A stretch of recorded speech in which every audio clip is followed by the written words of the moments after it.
Have you ever wondered why, despite centuries of Islamic history, the incident of Ghadeer-e-Khum remains either quietly mentioned or completely ignored in many teachings? Why is one of the most significant declarations made by the Prophet Muhammad veiled in ambiguity for so many Muslims? The truth about Ghadir is not hidden due to its insignificance, but precisely because its weight, if fully acknowledged, would shift the understanding of Islamic leadership forever.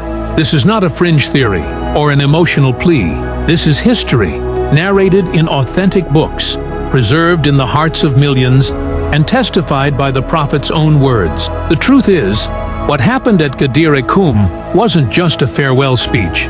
It was the announcement of divine succession.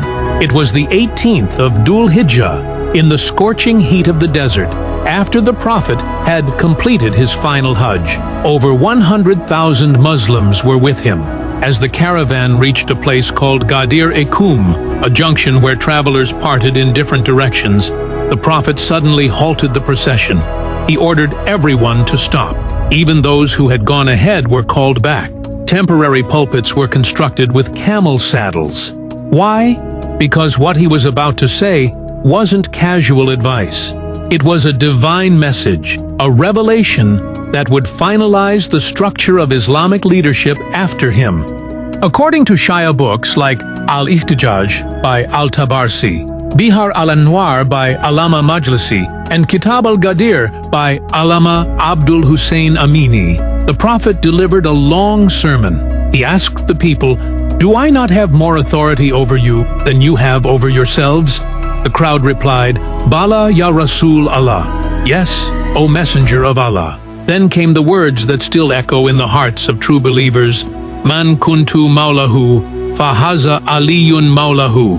Whoever I am master of, Ali is his master.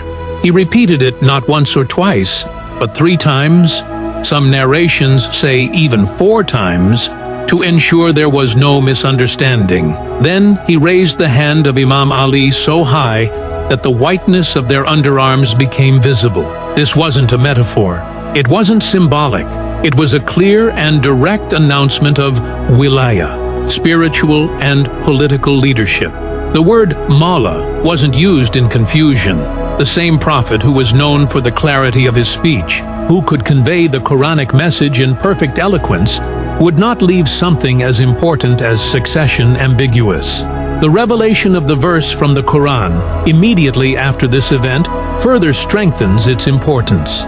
Surah Al-Ma'idah, verse 67, was revealed. O Messenger, convey what has been revealed to you from your Lord, and if you do not, then you have not conveyed his message, and Allah will protect you from the people.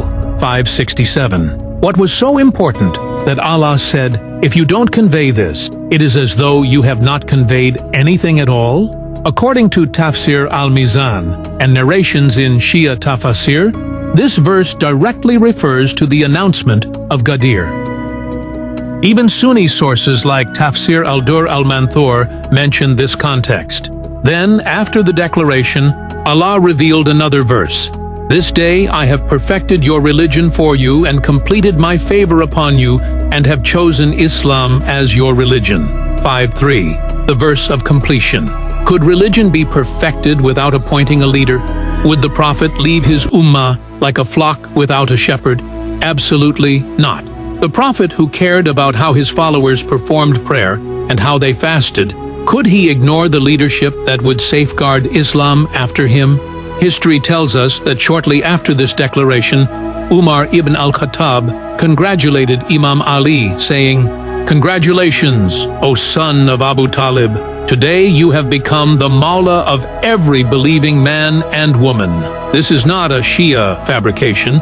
It is found in Sunni sources like Musnad Ahmad ibn Hanbal and al-Mustadrak al-Hakim. But if this event is so well documented and witnessed by thousands, why don't most Muslims know the full depth of its meaning? Why is it reduced to a spiritual gesture or brotherhood acknowledgement? The sad reality is that political motives, tribal power struggles, and fear of losing authority led to the systematic suppression of Ghadir's true message. What followed after the Prophet's death at Saqifa was a rushed appointment of a successor without the consultation of Imam Ali, the very one whom the Prophet had publicly and divinely appointed. In Nahjul Balagha, Imam Ali himself alludes to this usurpation. He did not immediately take up arms, not because he lacked courage, but because he prioritized the unity of Islam in its fragile state. But the truth remains. Leadership was stolen, and the light of Ghadir was attempted to be dimmed. Yet Allah's light is never extinguished. Generation after generation, lovers of Ahlul Bayt have held on to Ghadir like a jewel of truth. In places like Iran, Iraq, Lebanon, Pakistan, and many corners of the world, Eid al-Ghadir is celebrated with more joy than even Eid al-Fitr or Eid al-Adha, because for them, it is the day the Prophet left no doubt about who would carry his mission forward. It is the day the spiritual and political leadership of Islam was officially handed over. Ghadir is not just an event, it is a divine covenant. When the Prophet said, Ali is with the truth, and the truth is with Ali, and Ali is to me as Harun was to Musa. He wasn't praising a companion, he was defining a leader. When we hide Ghadir, we don't just ignore a moment, we ignore an entire framework of imamat, justice, and divine guidance. The story of Ghadir deserves to be heard, not just whispered.